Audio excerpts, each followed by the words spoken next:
dan Allah sebaik-baiknya pembalas maka alhamdulillah. Jadi melalui ayat ini mari kita lihat Allah menginformasikan kepada kita satu bagian sejarah kehidupan Nabi yang luar biasa, di mana Allah ceritakan orang-orang kafir itu melakukan makar terhadap Nabi.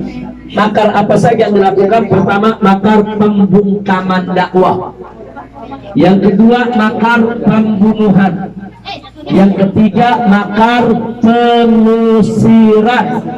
Nah, ini ketiga macam makar ini dilakukan oleh orang-orang kafir terhadap Nabi dalam rangka untuk apa? Dalam rangka untuk memadamkan dakwah Islam, dalam rangka untuk menyetop dakwah Islam, dalam rangka untuk menghalangi jangan sampai ajaran Islam itu tersebar ya kawan.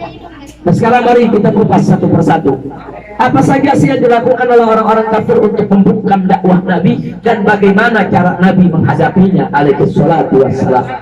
Kita mulai soal pembungkaman dakwah. Pertama, tatkala Nabi berdakwah di kota Mekah, sebagaimana kita lihat dan kita baca dalam lembaran-lembaran sejarah, yaitu di mana orang-orang kafir mencaci maki Nabi.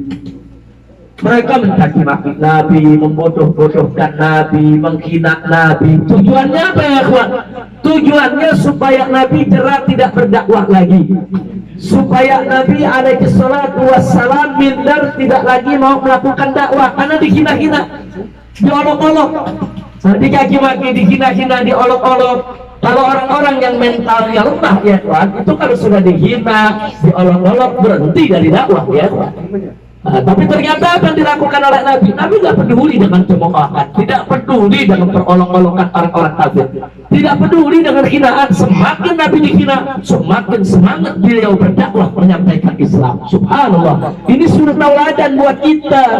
Jadi kalau kita di dalam berdakwah diolok-olok, dihina, dicaci maki, contoh Nabi nggak peduli di mana olok-olok tersebut, caci maki tersebut sama sekali tidak menghentikan langkah dakwah Nabi kita Sayyiduna Muhammad sallallahu alaihi wa alihi wa sahbihi wasallam. Nah, kemudian orang-orang kafir begitu melihat bahwa hinaan, caci maki ini nggak mempan buat Nabi ya. Lalu apa yang mereka lakukan? Mereka fitnah kita punya Nabi alaihi salatu wassalam. Nggak tanggung-tanggung. Nabi difitnah sebagai tukang sihir, Nabi difitnah sebagai tukang sihir. Sampai-sampai kalau ada orang luar yang datang ke kota Mekah ditemui sama pembesar-pembesar Quraisy, apa mereka bilang? Hati-hati, kalian jangan dekat-dekat dengan orang yang bernama Muhammad.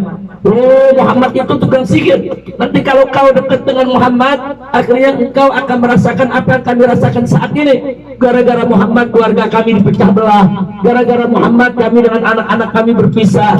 Jadi Muhammad ini tukang sihir. Hati-hati, nggak begitu saja, bahkan Nabi dituduh sebagai orang gila, sahirun majnun.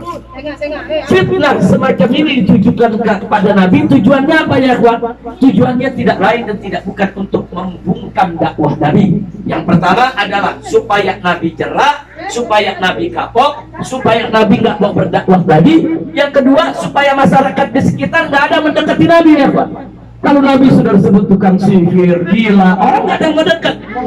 Jadi kalau orang sudah tidak mendekat, Nabi sendiri diserang dengan fitnah semacam itu. Tujuannya adalah untuk membungkam dakwah Nabi Muhammad SAW.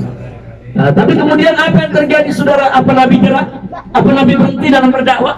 Apa kemudian Nabi kapok? Apa kemudian Nabi lari daripada kewajiban dakwah? Enggak, Nabi tetap berdakwah.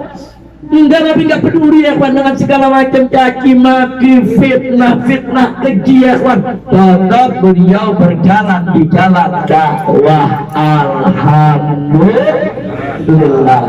Nah, nggak sampai di situ.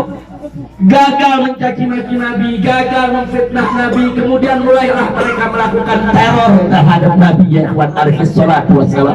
Sebagaimana kalau kita buka sejarah bagaimana teror terhadap Nabi, Nabi jalan ditimbuki, Nabi jalan disirami pasir, ada lagi yang membuat lubang supaya Nabi jatuh ke dalam lubang tersebut. Aneka ragam teror ya kawan. Tapi lagi-lagi teror-teror tadi tidak mempan. Wayam kuruna, wayam kurumah. Mereka berbuat makar terhadap Nabi, Allah balas makar mereka. Enggak, Allah tidak biarkan Nabinya kalah, yaitu masuk terjerembab di dalam makar orang-orang kafir ya kawan. Nah sekarang mari kita lihat, begitu Nabi diteror sedemikian rupa, enggak, sama sekali teror tersebut tidak membuat Nabi mundur walaupun serangkah dalam berdakwah.